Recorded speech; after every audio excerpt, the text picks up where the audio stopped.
First good morning to all of you. हम लोग पढ़ रहे हैं 12 केमिस्ट्री के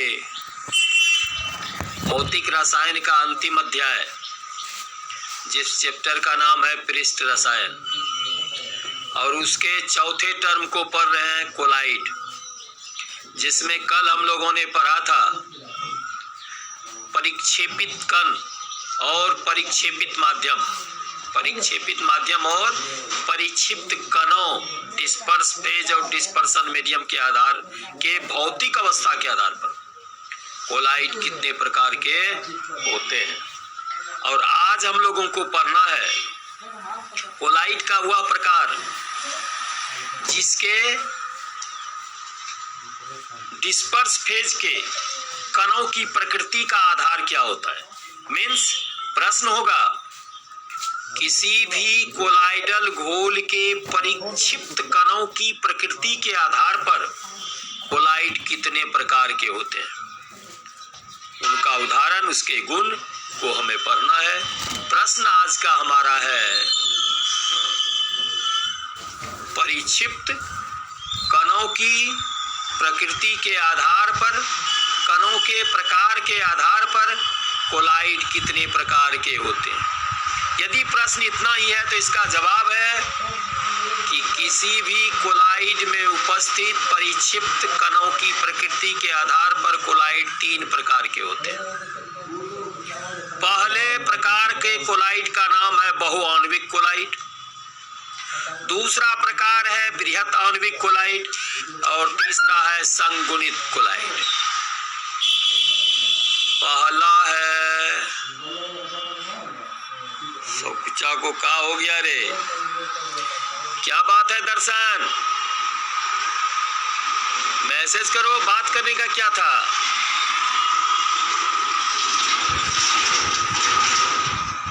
आज हम लोगों को पढ़ना है परिक्षिप्त कणों की प्रकृति के आधार पर कोलाइड कितने प्रकार के होते हैं, जिसका जवाब है परिक्षिप्त कणों की प्रकृति के आधार पर कोलाइड 3 प्रकार के होते हैं। पहला है बहुआण्विक कोलाइड, मल्टी मॉलिक्यूलर कोलाइड जिसका अंग्रेजी होता है। दूसरा है बृहत आणविक कोलाइड, मैक्रो मॉलिक्यूलर कोलाइड जिसका अंग्रेजी है। और तीसरा होता है संगुणित कोलाइड, अंग्रेजी होता है एसोसिएटेड कोलाइड। गुड मॉर्निंग बादल जी, नीतीश राज, चलिए तो ये था। Good morning Govind ji. आज के प्रश्न का जवाब कि there are 3 types of colloid on the basis of the nature of particles present in a colloidal state. प्रश्न है, प्रश्न को फिर से आप नोट कर लीजिए। परिक्षिप्त कणों की प्रकृति के आधार पर कोलाइड कितने प्रकार के होते हैं। यदि प्रश्न 2 नंबर का है तो उत्तर होगा परिक्षिप्त कणों की प्रकृति के आधार पर कोलाइड 3 प्रकार के होते हैं। पहला बहुआण्विक कोलाइड, दूसरा बृहत आणविक कोलाइड और तीसरा है संगुणित कोलाइड। अब हमको फिर से प्रत्येक का इन डिटेल पढ़ना है। पहला है बहुआण्विक कोलाइड। परिभाषा होती है जिस कोलाइडल स्टेट का निर्माण परिक्षिप्त माध्यम के, परिक्षिप्त कणों के अणु या परमाणुओं के मिलने से होता है। जिस विषमांग कोलाइडल स्टेट का निर्माण परिक्षिप्त के वास्तविक अणु या परमाणुओं के मिलने से होता है उसे बहुआण्विक कोलाइड कहते हैं। जिस कोलाइड का डिस्पर्स फेज वास्तविक अणु या परमाणु होता है उसे, उस विषमांग कोलाइड को बहुआण्विक कोलाइड कहते हैं। जिसके कणों का आकार 1 नैनोमीटर और 1000 नैनोमीटर के बीच होता है। इसका जो डायमीटर है बहुआण्विक कोलाइड के परिक्षेपित कण का, वह 1 नैनोमीटर से कम होता है। ये इसका मेन थॉट है, मेन रीजन है, मेन कंडीशन है जिसके चलते बहुआण्विक कोलाइड बन सकता है। परिभाषा है, जिस विषमांगी कोलाइडल स्टेट में परिक्षेपित कण अणु या परमाणु के रूप में रहते हैं उसे बहुआण्विक कोलाइड कहते हैं। इस कण का व्यास 1 नैनोमीटर से हमेशा कम होता है और इस कोलाइड की प्रकृति द्रव अनुरागी होती है, लायोफिलिक होती है या जल में घुलनशील होता है। ये था बहुआण्विक कोलाइड क्या है। जिस विषमांग कोलाइडल स्टेट का निर्माण परिक्षिप्त कण के प्रत्यक्ष अणु या परमाणुओं के उपस्थिति से होता है उसे बहुआण्विक कोलाइड कहते हैं। जिस विषमांगी कोलाइड में परिक्षेपित कण अणु या परमाणु होते हैं, उन्हीं के संयोजन से कोलाइडल स्टेट का निर्माण होता है, तो उसे बहुआण्विक कोलाइड कहा जाता है, जिसके कणों का व्यास 1 नैनोमीटर से कम होता है। जैसे gold sol, sulphur sol, diarsenic trisulphide sol इसका उदाहरण है। बहुआण्विक कोलाइड का उदाहरण है गोल्ड सोल। गोल्ड सोल को सिंबॉलिक फॉर्म में लिखेंगे Au, जो सोना का सिंबल है, डैश देकर लिखेंगे सोल, SOL। इसी तरह सल्फर सोल को लिखेंगे S, डैश देकर लिखेंगे SOL। और डायआर्सेनिक ट्राइसल्फाइड सोल के लिए AS2, A बड़ा होगा, S छोटा होगा, और S3 डैश देकर लिखेंगे सोल। ये बहुआण्विक कोलाइड का उदाहरण है। बहुआण्विक कोलाइड की परिभाषा को आप फिर से कॉपी में मिलान कर लीजिए, कॉपी कलम लेकर ही बैठना चाहिए। पहला प्रकार है बहुआण्विक कोलाइड और इसकी परिभाषा होती है, उस विषमांग कोलाइडल स्टेट को बहुआण्विक कोलाइड कहते हैं जिसके परिक्षिप्त कण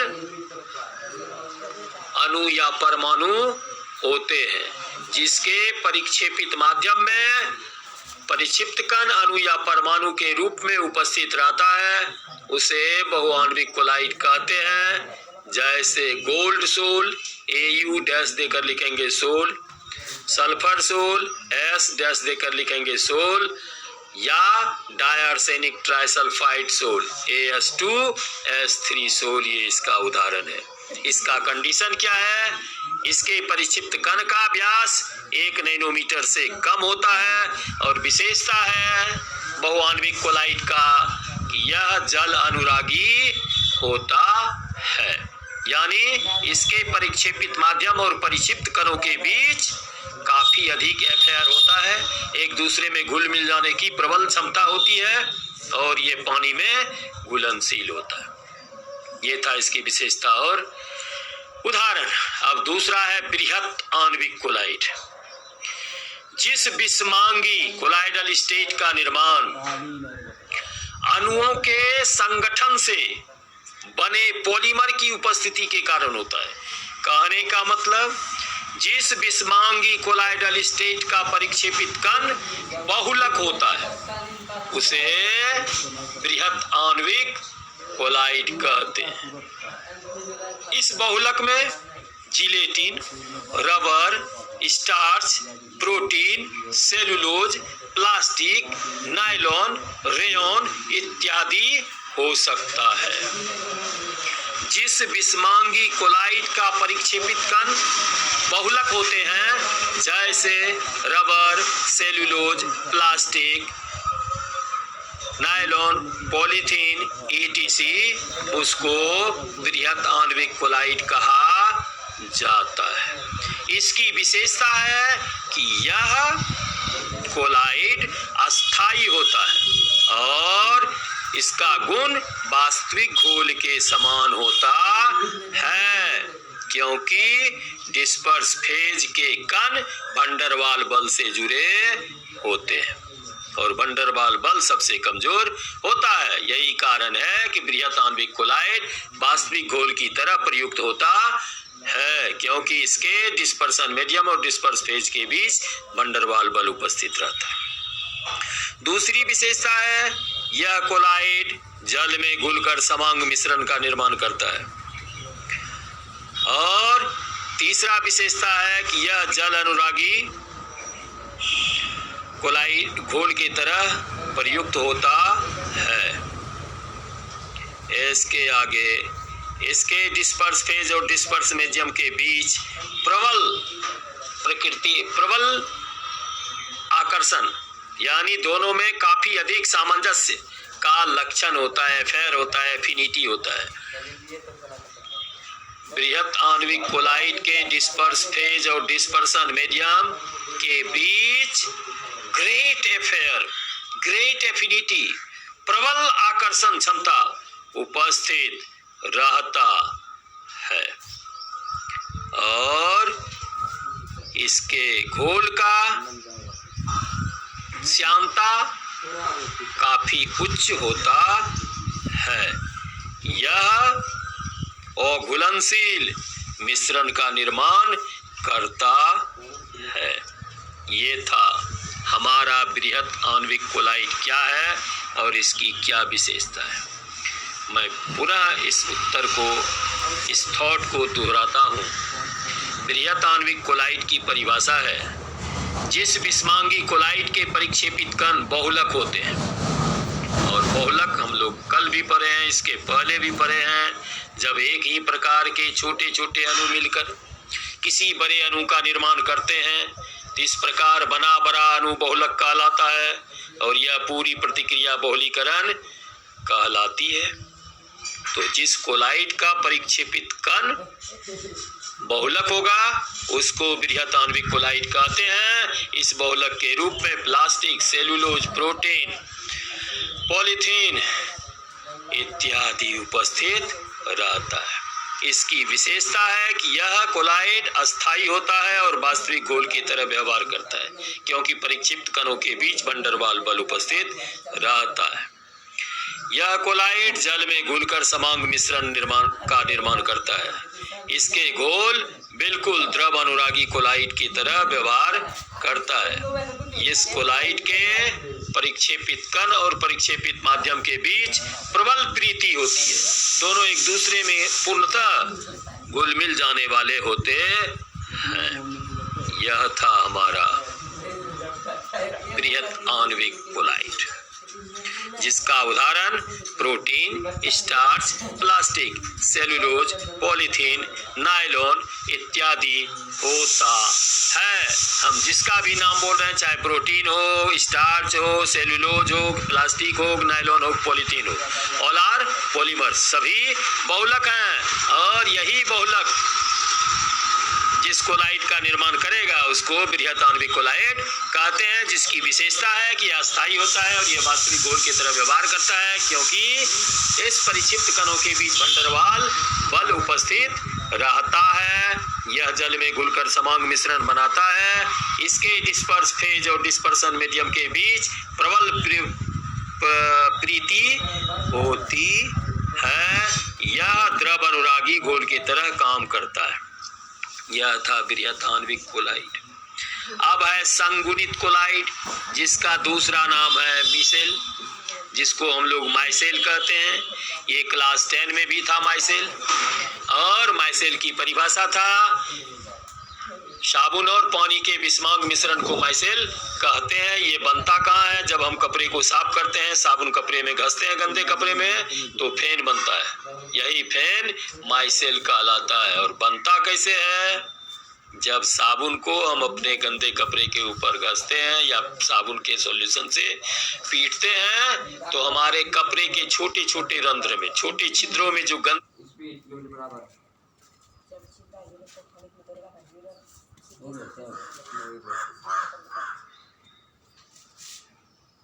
हो गया, वो खत्म किया रे। कुछ हाँ खतर